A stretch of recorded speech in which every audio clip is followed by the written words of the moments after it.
ponto bastante particular, eu já quero começar a nossa conversa com isso. Faz algum tempo que você vem falando sobre as práticas de desenvolvimento do Stack Overflow, e outros engenheiros do Stack Overflow também, em palestras, falam sobre as práticas de engenharia do Stack Overflow, e elas se afastam bastante do ortodoxo, pelo menos é o que a gente ouve, mas também as coisas mudam com um dinamismo tão grande. Por exemplo, coisas que eu já ouvi falar sobre o Stack Overflow. Não temos microserviços porque não precisamos. Não usamos testes de unidade como todo mundo advoga, porque também não precisamos. Fala um pouquinho mais sobre isso, Robertinho. Vou te falar que a primeira parte continua sendo verdade. A nossa arquitetura é um monolito, a gente trabalha com a arquitetura monolítica. O Stack Overflow não apenas é um monolito, mas é uma aplicação multi-tenant, né? Então, hoje, não só o Stack Overflow, mas a gente tem mais de 170 sites de perguntas e respostas. Uau. E além destes 170 sites, a gente tem aí alguns milhares de times privados, que são outros sites também de perguntas e respostas, né, embora privados, e toda essa quantidade de sistemas e aplicações e sites, tudo isso roda, executa como uma única aplicação multi-tenant nos servidores web da gente, né, que é também monolítica. Então, quando a gente põe o Stack Overflow no ar, que é uma coisa que a gente faz diariamente várias vezes, né, a gente tem nosso ciclo de entrega contínua, essa build que leva 4 minutos, do início até o fim, vai para o ar para todas essas aplicações, porque, na verdade, no fundo, é uma aplicação só, é um deploy só. Uau. É só para ideias de proporção. O Stack Overflow hoje é um dos sites mais acessados do mundo, eu acredito. Ainda está na lista dos sites mais acessados do mundo, né? E uma coisa que chama um bocado de atenção, eu não sei quantos acessos o Stack Overflow recebe, eu não sei se você conhece ou lembra esses números de cabeça, eu já vi em apresentações suas, você conhece, então talvez você não lembre de cabeça, mas por alto, quantas requisições, quantas pessoas acessam o Stack Overflow todos os dias? Tá, a gente recebe em torno de 50 milhões de visitantes únicos por mês, né? Então, são 50 milhões de pessoas no mundo que visitam o Stack Overflow. Há uma média de 5 mil requisições por segundo, pode chegar a 6, 7 mil por segundo em horários de pico, mas juntando tudo a média dá em torno de 5 mil requisições por segundo, que são balanceadas entre 9 servidores web. Então, 9 servidores web, são só 9 servidores.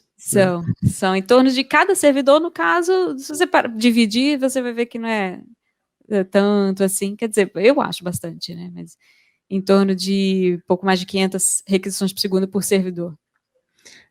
Não é exatamente a maior quantidade de requisições que já se viu, mas está longe de ser uma quantidade de requisições desprezível, né?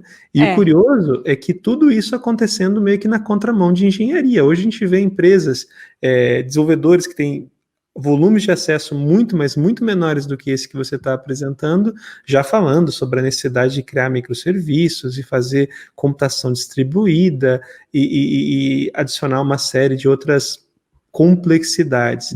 Você é bastante vocal, aliás, nesse aspecto, né, de tentar evitar a complexidade de todas as formas e de todas as maneiras.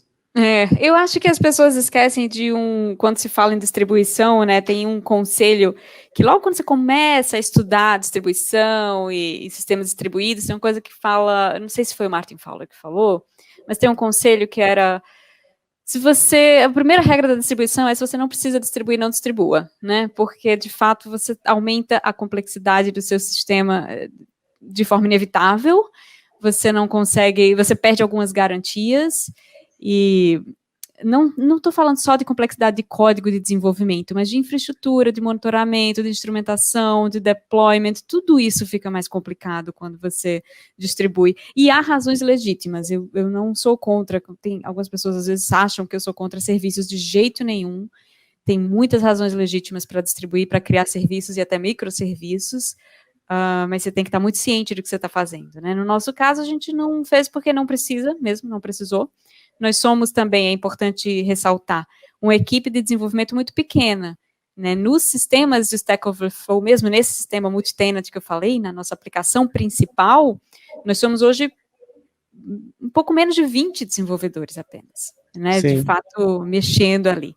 Então, para mim, uma das coisas, por exemplo, que mais me enche os olhos quando se fala em distribuição e microserviços, uma das grandes vantagens, a meu ver, é permitir o desenvolvimento paralelo, né, para você poder dividir a sua carga de coisas que você tem que construir entre diferentes times da sua empresa. Isso quando você tem uma empresa de 1.000 pessoas que precisa de um código. Imagina gerenciar isso num monolito, num repositório único, de fato é uma loucura. Mas veja que nós não temos esse problema, né? Nós somos quase menos de 20 pessoas trabalhando numa base de código que já existe há 12 anos e que não é uma base de código legada de forma alguma. A gente reescreve tanto o Stack Overflow porque a gente tenta estar sempre na crista da onda das novas atualizações da linguagem. A gente já usa C# 9, a gente já usa o framework mais recente, sempre que o .NET Core surge um novo, a gente já atualiza. Então, a base tem uma carinha de código novo, sabe? De código fresquinho. E a última vez que eu rodei essa estatística, 90% do nosso código-fonte tinha sido mexido no último ano. Então, o repositório tem 12 anos, mas o código está em constante evolução. Então, distribuir nesse cenário é talvez questionável, talvez seja uma coisa que não seja exatamente necessária, como de fato não tem sido, né? Eu trabalho lá há 7 anos e até hoje a gente está operando bem, com qualidade, fazendo novas features sem problemas. Eu acho isso, aliás, bastante curioso, né? Uma das relações que eu gosto de estabelecer, que eu venho estabelecendo já há algum tempo, é a relação com a lei de Conway, né? A estrutura de comunicação da empresa acaba se replicando de alguma forma na estrutura de comunicação do sistema, ou na estrutura do sistema. E, de fato, se vocês têm um time enxuto como vocês têm, isso, de certa forma, não deixa de ser surpreendente, porque um time com menos de 20 pessoas revela, enfim, uma extrema eficiência, né, desse time, principalmente com esses fatos que você está acrescentando para a gente, de manter o software atualizado. Então vocês tenham cuidado com uma arquitetura que de fato evolui, uma arquitetura que evolutiva de fato, né? Mas nesse cenário de um time tão pequeno, de fato, parece fazer pouco sentido, porque você não tem como quebrar o time, nem faria sentido quebrar o time para tentar justificar quebrar o software.